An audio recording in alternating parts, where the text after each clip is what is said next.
Magandang umaga po sa inyong lahat. Magandang umaga din po, Father Oka.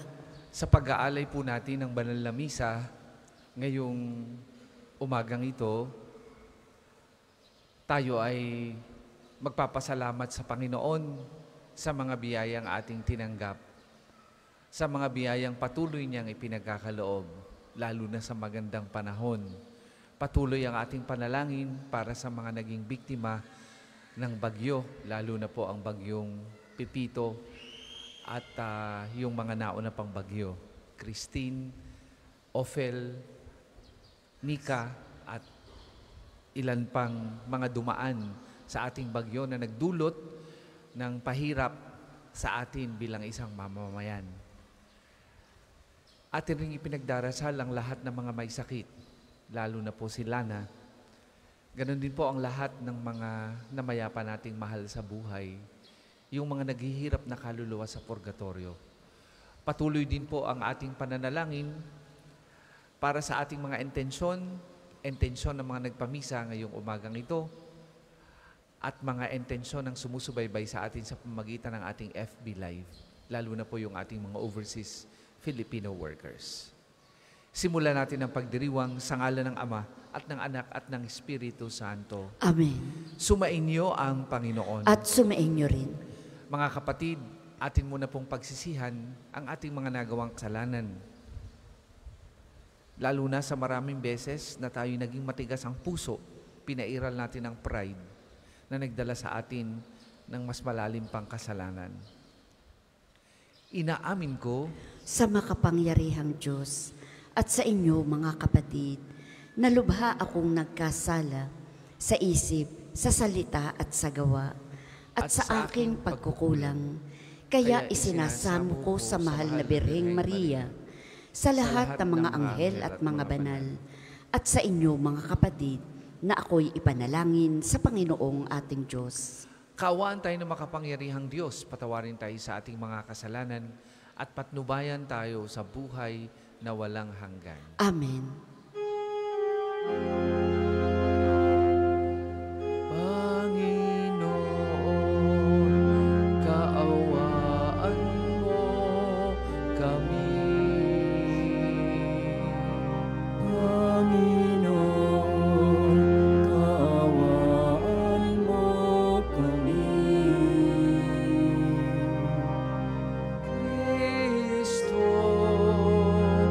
kaawaan mo kami.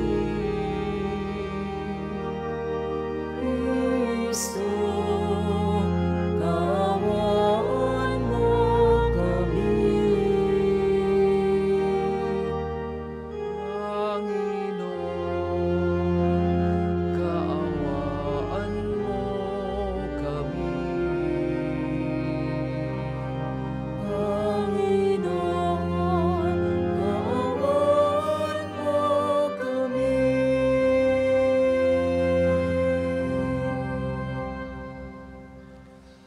Manalangin tayo.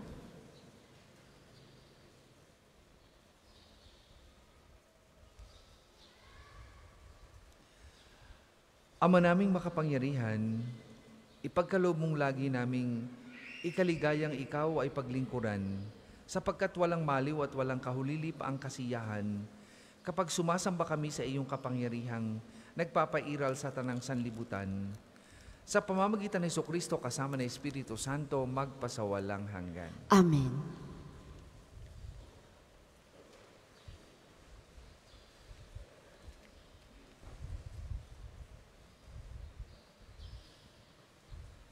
Pagbasa mula sa aklat ng pahayag.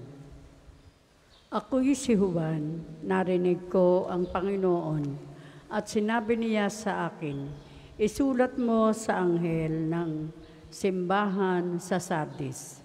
Ito ang sinasabi ng may 7 espiritu ng Diyos at may 7 bituin. Nalalaman ko ang ginagawa mo, ipinalalagay kang buhay, ngunit ang totoo, ikaw ay patay. Gumising ka at pasiglahin mo ang mga bagay na nalalabi sa iyo, nang di tuluyang mamatay. Nakikita kong hindi pagganap ang mga nagawa mo sa paningin ng aking Diyos. Alalahanin mo kung paano mong tinanggap ang mga aral na iyong narinig. Isagawa mo ang mga yaon, pagsisihan mo talikdan ang iyong kasamaan. Kung hindi ka gigising, paririyan ako gaya ng magnanakaw. Hindi mo malalaman ang oras ng aking pagdating. Gayunman, may ilan diyan sa Sardis na nag-iingat at napanatiling malinis ang kanilang damit.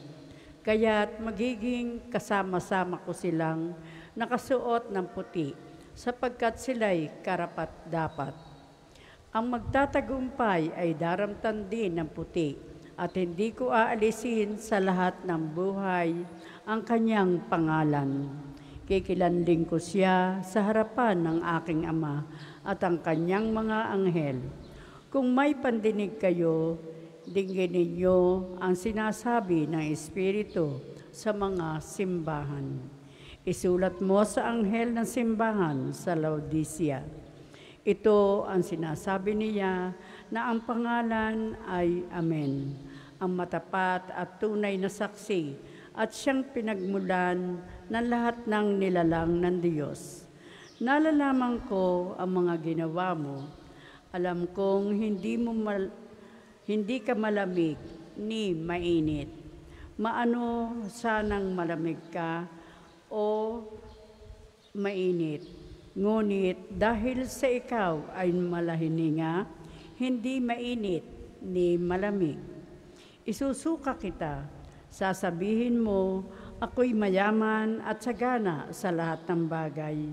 Ngunit hindi mo nalalamang ikaw ay abang-aba. Kahabag-habag, maralita, hubad at bulag.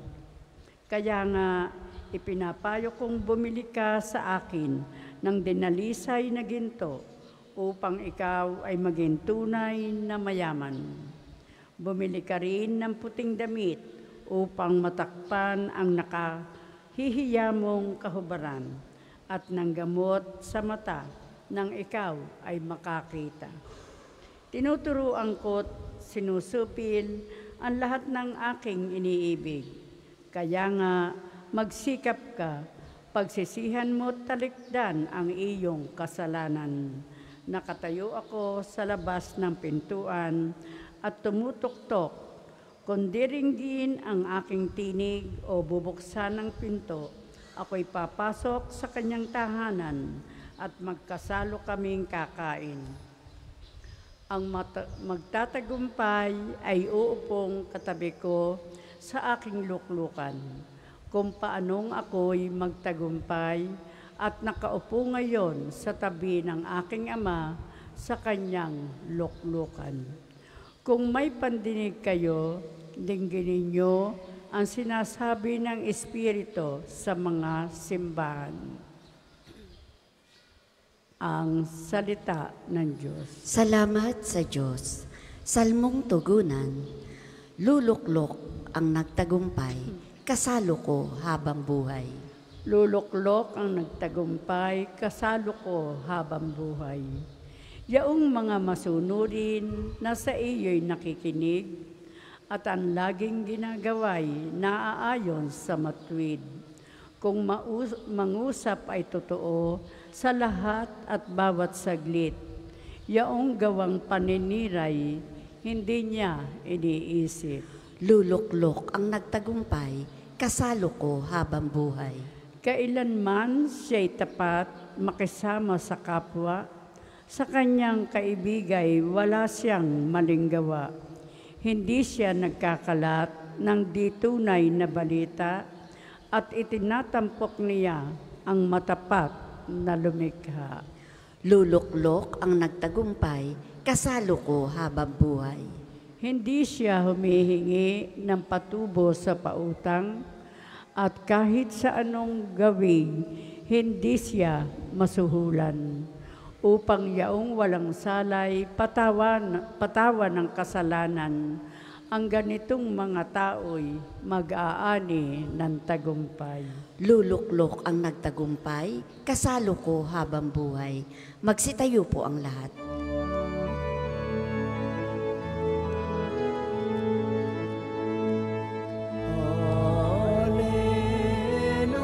Alleluia, alleluia, alleluia, alleluia.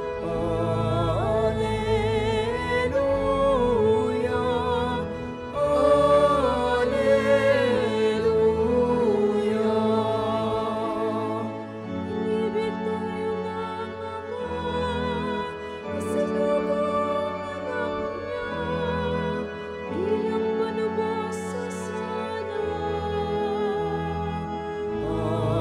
Alleluia, alleluia, alleluia,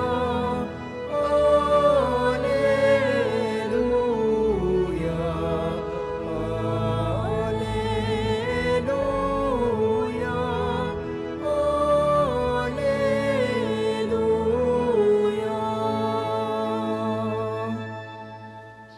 Sumainyo ang Panginoon. At sumainyo rin. Ang mabuting balita ng Panginoon ayon kay San Lucas. Papuri sa iyo, Panginoon. Noong panahong yun, pumasok sa Jerico at naglakad sa kabayanan. Pumasok si Jesus sa Jerico at naglakad sa kabayanan. Doon may isang mayamang puno ng mga publikano na nagngangalang Sakeo. At pinagsikapan niyang makita si Jesus upang makilala kung sino ito. Ngunit siya'y napakapandak at dahil sa dami ng tao, hindi niya makita si Jesus. Kaya't patakbo siyang nagpauna at umakyat sa isang puno ng sikomoro upang makita si Jesus na nagdaraan doon. Pagdating ni Jesus sa dakong yon, siya'y tumingala at sinabi sa kanya, Sakeo, bumaba ka kaagad sapagkat kailangan kong tumuloy ngayon sa bahay mo. Nagmamadali siyang bumaba at tuwang-tuwang tinanggap si Jesus. Lahat ng nakakita nito ay nagbulong-bulungan. Nakikituloy siya sa isang makasalanan, wika nila. Tumayo si Sakeo at sinabi, Panginoon, ibibigay ko po sa mga dukha ang kalahati ng aking ari-arian. At kung ako'y may nadayang sinuman, 4 na ibayong ay sasauli ko sa kanya. At sinabi sa kanya ni Jesus, ang kaligtasan ay dumating ngayon sa sambahayang ito. Lipi rin ni Abraham ang taong ito, sapagkat naparito ang anak ng tao upang hanapin at iligtas ang naligaw. Mga kapatid, ang mabuting balita ng Panginoon. Pinupuri ka namin, Panginoong Hesukristo. Ninais ko pong ipasok sa tema ng mga panahon ngayon ang ating pagninilay. Kung inyong mapapansin, simula nung 32nd week in ordinary time, palaging ang mga pagbasa ay may kinalaman sa muling pagbabalik ng ating Panginoon. At on the other hand, if you flip that message, ang nasa likod naman noon ay ang tanong na paano naman tayo maliligtas para sa araw na dumating ang ating Panginoon na sinasabing hindi natin alam kung kailan. Pwedeng mamaya, pwedeng bukas, pwedeng sa isang buwan, pwedeng sa isang taon. Kaya nga nung linggo, sa pagpasok natin sa 33rd Sunday in ordinary time, ang tema ay paano tayo magiging handa. Pag atin pong ilalapat, ang tanong na iyan o ang sagot sa tanong na iyan, marami tayong matututunan sa una at sa ikalawang pagbasa. Sa unang pagbasa, dapat nating maintindihan na pag sinabing pagiging handa upang maligtas sa pagbabalik ng ating Panginoon, hindi kalugod-lugod sa Diyos at hindi magandang disposisyon bilang naghahanda sa kanyang pagbabalik, na tayo ay indifferent sa nakikita nating kasamaan sa ating paligid at wala tayong ginagawa para baguhin ang ating sarili at para ituwid at tumulong sa pagtatama ng alam nating hindi kalugod-lugod sa Diyos. Naalala ko dito yung parable of the talent. Yung namigay ang ating Panginoon ng iba't ibang yaman or talento na pagdating ng panahon ay yung nagbigay ay tinanong ang bawat isang pinagbigyan, ikaw, magkano ang tinubo ng iyong nang ibinigay ko sa iyong puhunan or talento? Ang sabi nung isa, yun pong 10 yung ibinigay, 10 din ang bumalik. Yun pong 5, tinanong din, 5 din ang ibinalik. Pero merong isa na walang ginawa. Indifferent doon sa katotohanang babalik ang nagbigay sa kanya ng puhunan o talento at sisingilin siya. Sabi niya, ay alam ko pong kayo mahigpit. Alam kong kung kayo ay nag-aani ng hindi nyo tinamnan, kaya ang ginawa ko po, ibinaon ko na lang sa lupa. Nagalit ang nagbigay. Nagalit ang Panginoon. At sinabi, alam mo palang ako'y ganyan, bakit wala kang ginawa? Ang tawag doon ay indifferent. At pwede nating i-apply yan sa buhay natin. Pag tayo indifferent sa nangyayari sa ating paligid, pag tayo indifferent sa maraming bagay, isang tanda yan na hindi pa tayo handa sa pagbabalik ng ating Panginoon. At magandang ito'y alam natin sapagkat kailanman sa paningin ng Diyos, ang indifference, yung hindi naman malamig, hindi naman mainit, yung nasa gitna lamang ng mga nangyayari sa paligid, ng nangyayari sa kanyang sarili, kailanman ay hindi kalugod-lugod yan sa Diyos. Kapag tayo ay walang pakialam sa nakikita nating maling ginagawa ng mga nasa paligid natin, hindi rin tayo nagiging kapuri-puri sa Diyos. Kapag tayo ay kahit alam natin na mapapahamak ang ibang tao at ayaw nating makialam dahil takot tayo na baka ma-reject sa ating gagawin, hindi po yan kalugod-lugod sa Diyos. Ang tunay na handa at tunay na Kristiyano ay handang sumugal para sa ikabubuti ng iba. Handang makipagsapalaran dahil batid niya na ang kanyang ginagawa ay pagmamalasakit. Sa ating mabuting balitang narinig, hindi lang pala, o kung iuugnay natin sa unang pagbasa, hindi lang pala ang pagiging indifferent, ang hindi kalugod-lugod sa Diyos. Pati yung hindi madiskarte ay hindi rin kalugod-lugod sa Diyos. At tanda ng hindi pagiging handa. Narinig natin sa ating mabuting balita kung paano diniskartihan ng pandak na ito na si Zacchaeus ang kanyang tagpo sa ating Panginoong Hesus. Dahil siya'y maliit, hindi niya makita ang ating Panginoong Hesus. Anong ginawa niya? Ang ginawa niya ay umakyat sa puno at doon siya napansin ng ating Panginoong Hesus. Minsan mga kapatid, sa buhay natin bilang naghahanda sa pagbabalik ng ating Panginoon, kailangan din natin ng diskarte.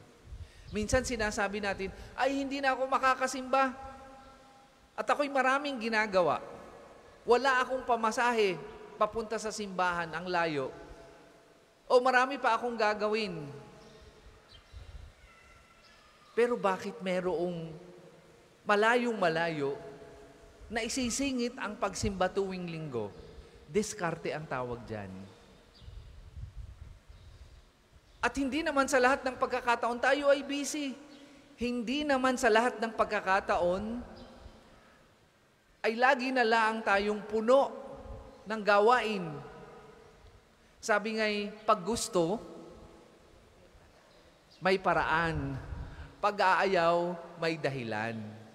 Kailangan natin, kung minsan o sa maraming beses ng diskarte, para lang maisingit natin, at sana ngayon huwag maisingit lamang, mabigyan natin ng priority sa buhay natin ang Panginoon. Bakit napakahalaga nito? Sapagkat ang at stake ay ang kaligtasan natin. Minsan ginajustify natin na kasi marami akong pinapakain. Pag hindi ako nagtrabaho, kawawa yung mga anak ko. Kawawa yung mga umaasa sa akin. Totoo po yan. Pero huwag nating kakalimutan na ang lahat ng biyayang ating pinagsusumikapan ay galing sa Panginoon. Kaya dapat siya'y number 1 sa buhay natin. At hindi tayo dapat ma-distract sa mga bagay na nagpapalayo sa atin sa Panginoon, na siyang nagbigay ng lahat ng meron tayo. Kapag hindi natin diniskartihan ang bagay na kaligtasan, ang bagay na kalugod-lugod sa Diyos para tayo maging handa, ang magsasuffer ay ang ating kaluluwa. Ang magsasuffer ay tayo, and in the long run, ang ating kaligtasan. Hindi masama na gumawa ng mabuti sa ating kapwa. Hindi masama na maging responsable sa pananagutan na iniatang sa atin. Ang masama ay kapag inuuna pa natin ang iba kaysa sa Panginoon. At yan ay nasa first commandment. Mahalin ang Diyos ng higit sa lahat. The rest ay secondary lamang. Kaya pag inuna natin ang sarili, pag inuuna natin ang sarili, pag inuuna natin ang kabuhayan, pag inuuna natin ang iba pang bagay kaysa sa Diyos, isa lang po ang indikasyon na yan. Hindi lang wala pa tayong diskarte para maisingit natin ang Diyos sa buhay natin. Ibig sabihin, hindi pa number 1 at hindi pa natin priority ang Diyos sa buhay natin, na ultimately is an indication that we are not yet prepared sa pagdating ng ating Panginoong Jesus. Ngayong umagang ito, 2 bagay ang tatandaan natin. Ang pagiging lukewarm or ang pagiging indifferent ay kailanman ay hindi kalugod-lugod sa Diyos. Ganon din, pwede nating magawa ng diskarte kung paano natin uunahin ang Diyos sa buhay natin upang tayo maging handa sa pagbalik ng Panginoon. Para po sa mga maghahandog ng sobre, pakihulog na lamang po sa buslo.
Magsitayo po ang lahat.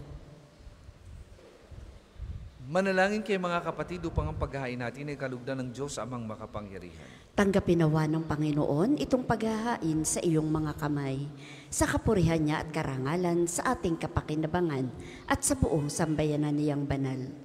Ama naming lumikha, ipagkaloob mo ang iyong masintahing pagtingin sa aming mga alay upang ang kagandahang loob mo ay aming makamtan at ang bunga ng walang hanggang pag-iral ay aming mapakinabangan sa pamamagitan ng Jesucristo kasama ng Espiritu Santo, magpasawalang hanggan. Amen. Sumainyo ang Panginoon. At sumainyo rin. Itaas sa Diyos ang inyong puso at diwa. Itinaas na namin sa Panginoon. Pasalamatan natin ang Panginoong ating Diyos. Marapat na siya ay pasalamatan. Ama naming makapangyarihan, tunay ang marapat na ikaw ay aming pasalamatan, ikinalugod mong likhain ang sanlibutan na iyong pinapagbabago at idinarangal sa pagitan ng iyong anak na kinalulugdan, kaya't utang na loob ng iyong mga itinatangi at ng mga banal na kapiling mong lagi ang iyong paggiliw at pagkakandili. Kaya kaisa ng mga anghel na nagsisiawit ng papuri sa iyo, nang walang humpay sa kalangitan, kami nagbubunyi sa iyong kadakilaan.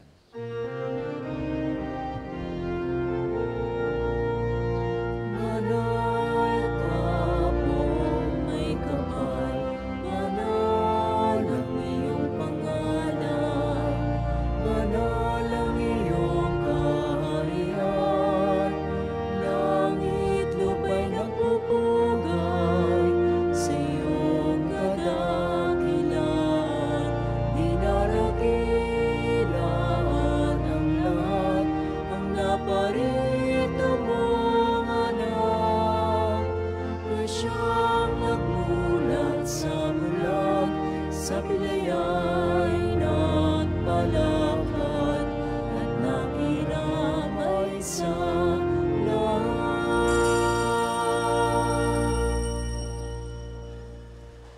Ama naming banal, ikaw ang bukal ng tanang kabanalan, kaya't sa magitan na iyong Espiritu gawin mong banal ang mga kaloob na ito, upang para sa aming maging katawan at dugo ng aming Panginoong Hesukristo.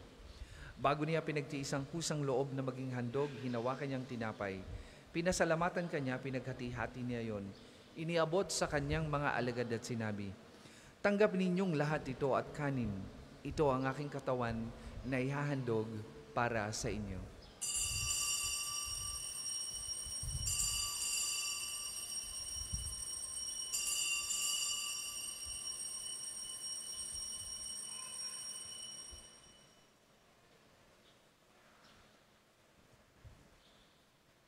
Gayun din naman nung matapos ang hapunan, hinawakan niyang kalis, muli kanyang pinasalamatan.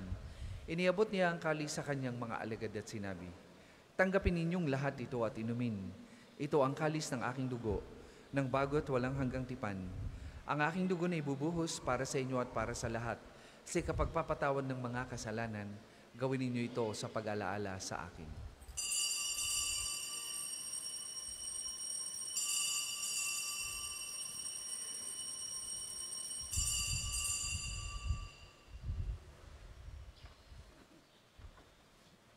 Ipagbunyi natin ang misteryo ng pananampalataya. Si Kristo'y namatay, si Kristo'y nabuhay, si Kristo'y babalik sa wakas ng panahon. Ama, ginagawa namin yan ang pag-alaala sa pagkamatay at muling pagkabuhay ng iyong anak. Kaya tiniaalay namin sa iyo ang tinapay na nagbibigay buhay at ang kalis na nagkakaloob ng kaligtasan. Kami nagpapasalamat dahil kami iyong minarapat na tumayo sa harap mo para maglingkod sa iyo. Isinasamo namin kami magsasalo-salo sa katawan at dugo ni Kristo ay mabuklod sa pagkakaisa sa magitan ng Espiritu Santo. Ama, lingapin mo yung simbahang laganap sa buong daigdig. Puspusin mo kami sa pag-ibig kay San ni Francisco na aming Papa at ni Gilbert na aming Obispo at ng Tanang Kaparian. Alalahanin mo rin ang mga kapatid naming nahimlay nang may pag-asang sila'y muling mabubuhay, gayon din ang lahat ng mga pumanaw. Kaawaan mo sila at patuloyin sa iyong kaliwanagan. Kaawaan mo at pagindapatin kaming lahat na makasalo sa iyong buhay na walang wakas.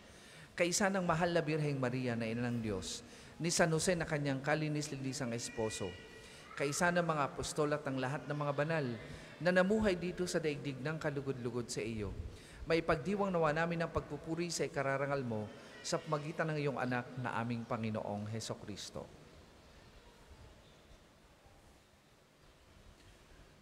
Sa pamamagitan ni Kristo kasama na sa Kanya, ang lahat ng parangal at papuri ay sa iyo. Diyos amang makapangyarihan, kasama ng Espiritu Santo, magpasawalang hanggan.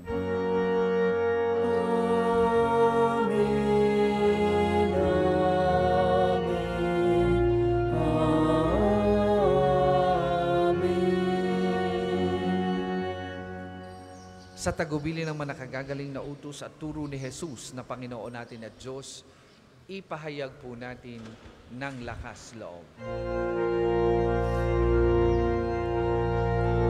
Ama namin, sumasalangit ka, sambahin ang ngalan mo, mapasabi ang kaharian mo, sundin ang loob mo, dito sa lupa para ng sa langit. Bigyan mo kami ngayon ng aming kakanin sa araw-araw, at patawarin mo kami sa aming mga sala, para ng pagpapatawad namin sa nagkakasala sa amin. At huwag mo kami ipahintulot sa tukso, at iadya mo kami sa lahat ng masama. Hinihiling namin kami adya sa lahat ng masama, pagkalooban ng kapayapaan araw-araw, iligtas sa kasalanan at ilayo sa lahat ng kapahamakan. Samantalang aming pinananabikan ang dakilang araw ng pagpapahayag ng tagapagligtas naming si Heso Kristo. Sapagkat iyo ang kaharian at ang kapangyarihan at ang kapurihan magpakailanman. Amen. Panginoong Jesucristo, sinabi mo sa iyong mga apostol, kapayapaan ang iniiwan ko sa inyo, ang aking kapayapaan ang ibinibigay ko sa inyo. Tunghayan mo ang aming pananampalataya at huwag ang aming mga pagkakasala. Pagkalooban mo kami ng kapayapaan at pagkakaisa ayon sa iyong kalooban, kasama na Espiritu Santo, magpasawalang hanggan. Amen. Ang kapayapaan ng Panginoon ay lagi pong sumainyong lahat. At sumainyo rin. Magbigayan po kayo at maghangad ng kapayapaan sa isa't isa.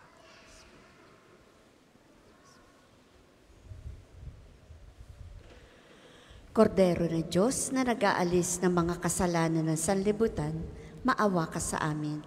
Kordero ng Diyos na nag-aalis ng mga kasalanan ng sanlibutan, maawa ka sa amin.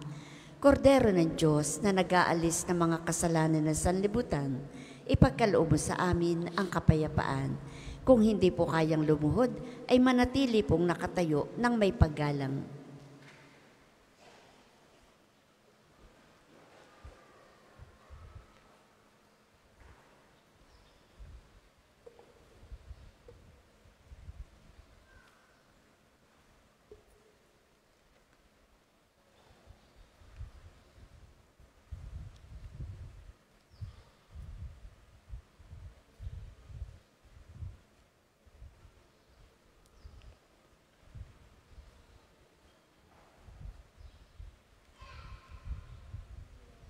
Mga kapatid, ito ang kordero ng Diyos.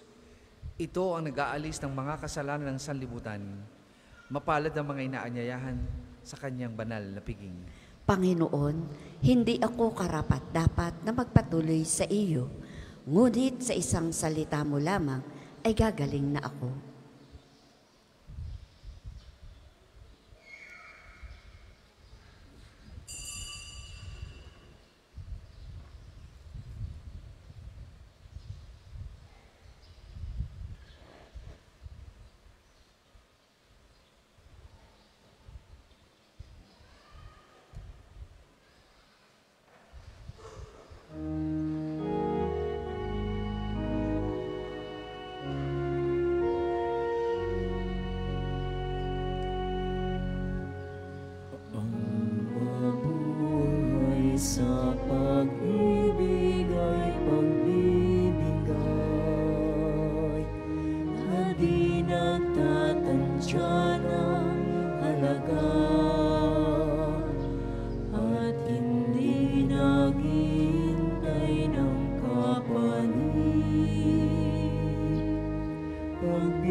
pagsubali,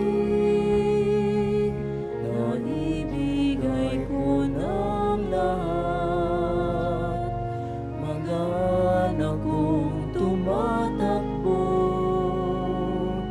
salat man ako sa lahat, salat man ako sa lahat. Ang tangi kong yaman ay mabuhay sa pag-ibig. Ang mabuhay sa pag-ibig ay paglalayag, nahantong ay payapat, may galak sa maalab na udyok ng pag-ibig. Hinahanap kita sa aking kapwa.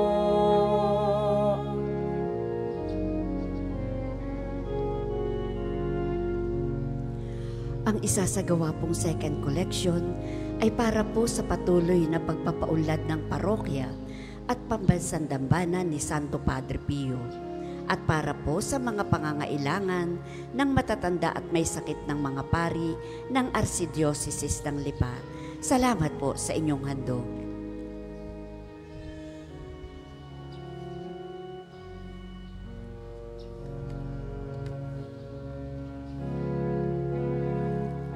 Mabuhay sa pag-ibig ay pagbibigay, na di nagtatantya ng halaga, at hindi naghihintay ng kapalit. Pagbibigay walang pagsubali, naibigay ko ng lahat. Mag-anak kong tumatakbo, salat man ako sa lahat, salat man ako sa lahat. Ang tangi kong yaman ay mabuhay sa pag-ibig.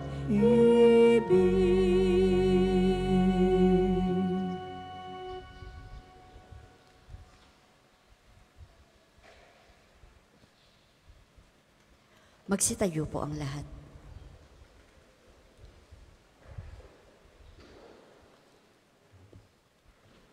Manalangin tayo. Ama naming mapagmahal, sa pinagsaluhan naming banal na pakikinabang, ang amin nawang pag-ibig ay lalong madagdagan ng ginawa namin sa pag-alaala sa anak mong mahal, na nagutos ipagdiwang ang huling hapunan sa pamamagitan ng Jesucristo kasama ng Espiritu Santo magpasawalang hanggan. Amen. Panalangin ang pagtitiwala kay Santo Padre Pio, tayo pong lahat. Padre Pio, taga Petralcina, munghing banal, pintakasing santo ng milenyong kasalukuyan. Gabay namin sa pagtahak sa landasing makalangit, takbuhan sa pangangailangan, huwara ng pagtitiis. Sa iyo namin inilalapit aming mga kagipitan. Sa iyo po ibinibilin kalusugan at kabuhayan.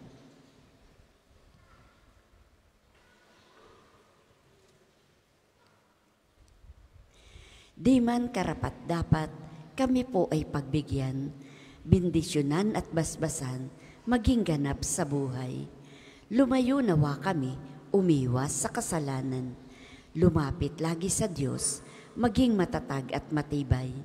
Sa mabuting balita ng pagliligtas, turuan mo kami nawa. Sa tuwi na ay makinig, magnilay at sumampalataya. Amin pong pakiusap itong mga kahilingan. Puso ay nagsisisi, nagtitikang taimtiman. Di na muling magkasala, sunod lagi sa Diyos Amang, kaisa ng Espiritu at ni Jesus na tagapamagitan. Amen. Magsiupo muna po ang lahat para sa mga patalastas. Una sa inyong pagdalaw sa pambansang dambana, mangyaring pakaingatan ang inyong mga personal na gamit. Hangad namin ang isang matiwasay at maayos na pagbisita sa National Shrine.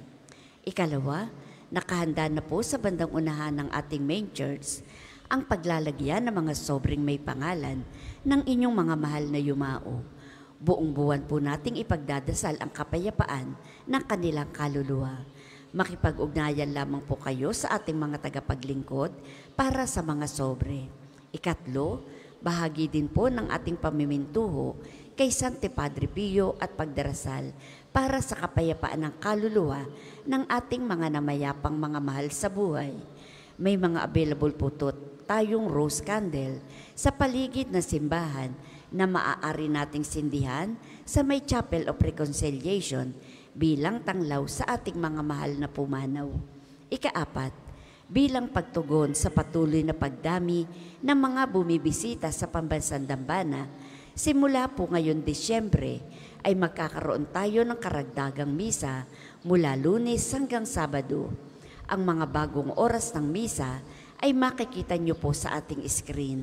Gayon din, ninanais po nating limitahan ang bilang ng live stream ng mga misa at magdagdag sa karagdagang live stream para sa Angelus at Rosary tuwing ika-12 ng tanghali at Divine Mercy Chaplet tuwing 3 ng hapon. Mangyaring magabayan po kayo ng mga pagbabago ng ating schedule ad experimentum simula sa Disyembre. Ikalima, halina't makiisa sa isang gabi ng pagbibigayan, himig at pag-asa. Inaanyayahan po namin kayong lahat na dumalo at suportahan ang ating dinner concert for a cause sa December 10 dito sa Divine Mercy Sanctuary ng Pambansang Dambana. Sa halagang 2,500 na ticket, mararanasan nyo ang isang dinner buffet at full concert mula kina Mitoy Yunting and the Drivers Band, kasama ang iba pang natatanging mga awit at kaparian ng Archdiocese ng Lipa. Huwag nang magdalawang isip pa, bilhin ang inyong tiket sa ating opisina at maging bahagi nitong natatanging okasyon para sa iisang misyon. Ika-anim, bahagi pa rin po ng ating fundraising project para sa isang espesyal na pagdiriwang sa darating na Enero. Tayo pong lahat ay inaanyayahang suportahan ang ating Kapio merchandise. May mga available po tayong t-shirt sa mga store outlet sa loob ng shrine. Sa maliit na halaga, siguradong kayo'y makatutulong na. Ikapito, simula po noon Lunes, pansamantala pong munang hindi makararaan sa ating main arc entrance ang mga tao at sasakyan upang simulan ang rehabilitation ng SPP Bridge. Maaari pong gamitin muna ang lumang gate upang makapasok sa loob ng Pambansang Dambana. Umaasa po kami sa inyong pangunawa. Maraming salamat po. Ang susunod pong misa ay sa ganap na 10:00 ng umaga. Maraming salamat po at mangyaring panatilihin natin ang kalinisan, katahimikan at diwa ng pananalangin sa loob at labas ng ating mga simbahan. Magsitayo na po ang lahat para sa pagbabasbas ng religious articles. Mga kapatid, manalangin tayo sa Diyos amang makapangyarihan upang tayo maging kawangis ni Kristo sa taimtim na pagdalangin sa tulong ng mga larawan at mga dasalan. O Panginoong Diyos, Ikaw ang bukal ng lahat ng pagpapala at biyaya. Ibuhos mo yung bendisyon sa mga gamit na ito sa pananalangin, mga rosaryo, imahin, dasalan, na nagpapalala niyong kabutihan, kabanal at pagmamahal sa amin. Upang lahat na dumulog at magdasal gamit ang mga ito ay magtamo ng iyong awa at biyaya. Lobin mong tularan nila ang kabanalan at aral ng Panginoon at mga santo, magpasawalang hanggan. Amen. Tayo pong lahat, Ama namin, sumasalangit ka, sambahin ang ngalan mo, mapasa amin ang kaharian mo. Sundin ang loob mo dito sa lupa para nang sa langit. Bigyan mo kami ngayon ng aming kakanin sa araw-araw at patawarin mo kami sa aming mga sala para ng pagpapatawad namin sa mga nagkakasala sa amin at huwag mo kaming ipahintulot sa tukso at iadya mo kami sa lahat ng masama. Amen. Aba Ginoong Maria, napupuno ka ng grasya, ang Panginoon Diyos ay sumasa iyo. Bukod kang pinagpala sa babaing lahat, at pinagpala naman ang iyong anak na si Jesus. Santa Maria, Ina ng Diyos, ipanalangin mo kaming makasalanan, ngayon at kung kami mamamatay. Amen. Luwalhati sa Ama, sa Anak, at sa Espiritu Santo, kapara noong una, ngayon, at magpasawalang hanggan. Amen. Luwalhati sa Ama, sa Anak, at sa Espiritu Santo, kapara noong una, ngayon, at magpasawalang hanggan. Amen. Luwalhati sa Ama, sa Anak, at sa Espiritu Santo, kapara noong una, ngayon, at magpasawalang hanggan. Amen. Sumainyo ang Panginoon. At sumainyo rin. At pagpalain kayo ng makapangyarihang Diyos sa Ama, Anak at Espiritu Santo. Amen. Tapos na po ang ating pagdiriwang, humayo kayong mapayapa. Salamat sa Diyos.